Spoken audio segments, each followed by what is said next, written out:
Hey everyone, welcome back to my channel.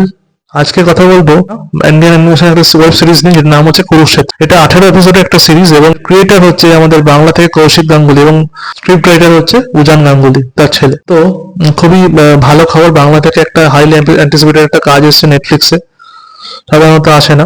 এই সিরিজটা নিয়ে কেন কথা বলছি, কারণ কুরুক্ষেত্র তো নতুন কিছু নয়, সবাই এর ইতিহাস জানে, সবাই এই ইতিহাসের সাথে ওয়াকিবহাল। এবং অনেকবার আমরা স্টোরি বুকস থেকে শুরু করে কমিক্স বা লাইভ অ্যাকশন এবং সিনেমাতেও দেখে নিয়েছি এই কাজগুলো। বাট এই যে এই সিরিজটা দেখানো হচ্ছে, এই সিরিজের ফরম্যাটটা কিন্তু আমার খুব ভালো লেগেছে। কারণ হচ্ছে এখানে ন্যারেটর হিসেবে রয়েছে হচ্ছে আমাদের শ্রীকৃষ্ণ, এবং মহাভারতে যে যুদ্ধ হচ্ছে, মানে 18 দিনের যে যুদ্ধ, সেই 18টা দিনের মধ্যে যে এপিসোড গুলো দেখানো হচ্ছে, 18টা এপিসোড, সেটা এক একটা ওয়ারিয়ারকে নিয়ে, ঠিক আছে?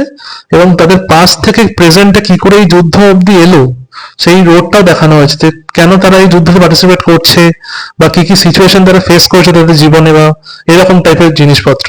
তো ন্যাচারালি পুরো মহাভারত তাকে দেখতে হবে না। যদি এই জিনিসপত্রগুলো জানেন, প্রতিটা ক্যারেক্টারের হিস্ট্রি, তাহলে বুঝে যাবেন তাদের কি রকম লাইফ এক সময় ছিল, কেন এই যুদ্ধতে পার্টিসিপেট করছে। জিনিসপত্রগুলো খুবই ক্লিয়ারলি দেখানো হয়েছে, আমার কোনো কনফিউশন নেই।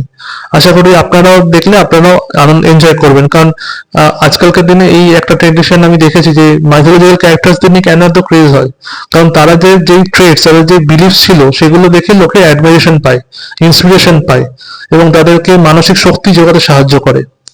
এই কিছু কিছু ক্যারেক্টার যেমন কর্ণা, কৃষ্ণ, ভীম, অর্জুনা, এরা হচ্ছে এদের সাথে নিজেরা অ্যাসোসিয়েট করে মানুষজন। এই জিনিসপত্রের জন্য মানুষজন মাইথোলজি নিয়ে এত আলোচনা করে। আজকে রামায়ণ হোক কি মহাভারত, এছাড়া ইন্ডিয়ান অ্যানিমেশনের ক্রেজ এখন অনেক বেড়েছে।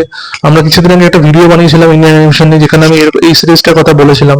এছাড়া মহাভারতের নরসিংহা যে সিনেমাটা হয়েছে, সেটা নিয়ে একটা ইউনিভার্স চালু হয়ে গেছে, যার নাম হচ্ছে চিরঞ্জীবী ইউনিভার্স। ওই ইউনিভার্সে একটা সিনেমা হবে, তার নাম হচ্ছে মহাভারতের পরশুরাম, এর পরের ফিল্মটা, যেটা প্রডিউসার হচ্ছে হোমবালে ফিল্মস, যারা এই কেজিএফ সালারের মতো সিনেমা আমাদের উপহার দিয়ে। আর একটা হচ্ছে বাহুবলীকে নিয়ে একটা কাজ হচ্ছে, যেখানে বাহুবলীকে ইন্টিগ্রেট করা হবে ওই দেব যুদ্ধের মধ্যে। সেইটা ডিরেক্ট করছে ঈশান শুক্লা, এবং এখানে অথেন্টিক ভয়েস কাস্ট ব্যবহার করা হয়েছে, লাইক প্রভাস কিন্তু বাহুবলীর ভয়েস দিচ্ছে। আমি অ্যাপ্রিসিয়েট করতাম যদি শারদ খেলকার দিত, সেটা আলাদা কথা। তবে এখানেও যে ভয়েস কাস্ট গুলো ব্যবহার করা হয়েছে এই কুরুক্ষেত্র সিরিজটার মধ্যে, সেটাও কিন্তু রেকমেন্ডেবল অ্যাকচুয়ালি। আর এখানে যে অ্যানিমেশনের কাজটা ব্যবহার করেছে, সেটাও কিন্তু খুবই ভালো। মানে মনে হবে না যে কোনো 2D আর 3D ম্যাশ আপ করা হয়েছে, এটা প্রপার একটা কার্টুন অ্যানিমেশনের ইউজ করা হয়েছে। অনেকগুলো কাজ আসছে, আমি এক্সাইটেড আছি। বাহুবলীটা অবশ্য দেখতেই যাবো।